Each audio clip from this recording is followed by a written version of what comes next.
What is the most interesting statistic you know? That belly button bacteria study was wild.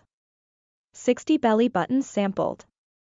2,368 different species of bacteria found. The study indicated that 1,458 of them may be new to science.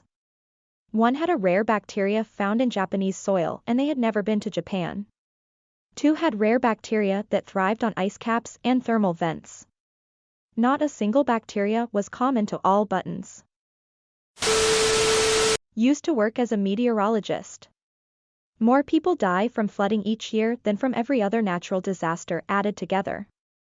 A good portion, at least, are people who think their cars can make it through the water when they obviously cannot. 20% of the mammal species on our planet are different types of bats. There's about 5,000 species of mammals, and about 1,000 of them are varieties of our little winged buddies. Bigger animals have more trouble creating spaces for themselves, so they don't have as many opportunities to expand the pool of species. Plus, bugs have been around basically since the dawn of time. Mammals are basically babies in comparison. The risk of a heart attack is about 20% greater on Mondays for adult men, and 15% greater for adult women. In 2020, overdose with a synthetic opioid, primarily fentanyl, became the leading cause of death in all Americans ages 18 to 45. Motor vehicle accidents were the former leading cause for this age group. Happened to my dad. He is a finance whiz and had a decent chunk wrapped in his and my mom's retirement. One day he was laid off with little warning and he figured why the fuck would he look for a job when he was pushing 60. Hey, with how much stuff I've learned about living in space, it sounds like a nightmare. Eating, drinking, digestion, and going to the bathroom are all thrown off by a lack of gravity. Along with brushing your teeth or clipping your nails. Working out is one of the most common activities in space, so you don't lose muscle mass from the lack of gravity. Even then, it's common to have a lot of aches and pains when returning to Earth because you didn't really use your feet all that much or something, not to mention space blindness. That one's a bit hyperbolic, but it is sort of a thing. I'll stay home, thanks. Take pictures for me. 18% of all boating accidents are caused by people trying to pee over the side. Edit, for those shouting BS. The Canadian Red Cross did a study of all water-related deaths between 1991 and 2008. Table 8 on page 39 states that between 91-08, 62 people lost their lives from urinating from their watercraft. That only makes 3% of total deaths due to urination. I couldn't find an online source about how many accidents, not resulting in death, were attributed to urinating over the side of the boat. But my boating instructor gave me the number 18%, and I've always trusted that number.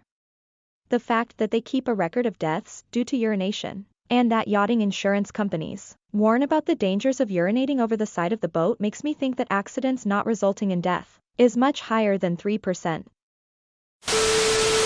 A full 6% of Americans reckon they could beat a grizzly bear in unarmed combat. Edit, and before another bear arm joke. Just FYI, bears already don't have arms.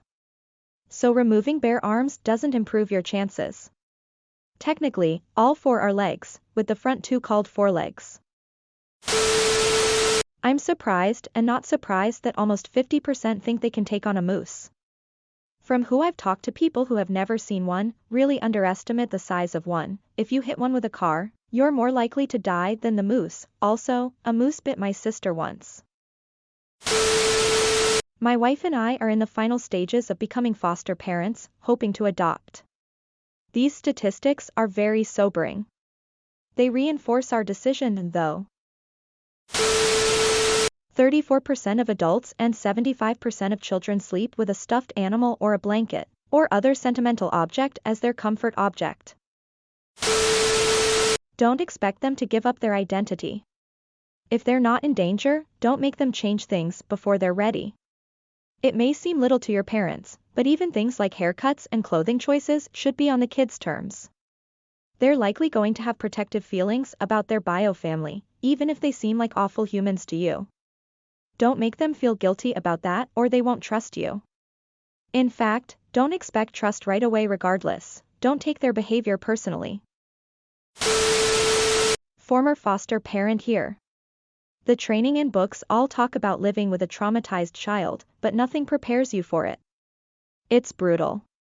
My husband and I had nightmares the whole first week from the stories he told us. Traumatized children can attempt to sabotage your marriage in a bid to see how stable their new environment is. Stay strong. You and your wife are welcome to DM anytime you need to. In our situation, we fostered a relative whose parents we weren't close to, but the kid went back to his dad after a year and they're doing very, very well. The four of us have become an unconventional family unit. It's worth the occasional agony of our situation. If every star in the Milky Way had a billion planets and every planet had a billion people and each person had a billion decks of cards, and each deck was shuffled a billion times a second starting with the Big Bang, you would only just now be running out of unique arrangements. So if you thoroughly shuffle a deck of cards, it is almost complete mathematical certainty that arrangement of cards has never before existed in human history. Winning the lottery 10 times in a row would be vastly more probable than randomly stacking a deck in the same order twice. Edit, just a clarification because I've had this brought up several times. The starting order of the decks is not a relevant variable. When I say thou roughly shuffled, I mean shuffled sufficiently to reduce the deck to a random order. About 7 good riffle shuffles or 30 seconds of a table wash will get you there pretty reliably. So no, the fact that new decks are always in the same starting order does not make it more likely for 2 shuffled decks to match. If you gave 2 new decks 1 riffle shuffle, is there a reasonable chance they could match? Sure. But those decks are not shuffled. If a shuffled I means placed in a random order. A single riffle shuffle is still going to retain significant patterns of the original order, it's not really random. Last year, the population of Ireland reached 5 million. Before the Great Hunger, you may know it as the potato famine, the population was 9 million. Edit. Looking at Wikipedia, it appears this statistic may only be referencing the Republic of Ireland, excluding Northern Ireland. Total population of Ireland is over 6 million. Which is still lower than the 9 million it had in the 1800s, edit 2. Most recent data I saw was 6.5 million in 2016, so probably closer to 7 million now, but still below 9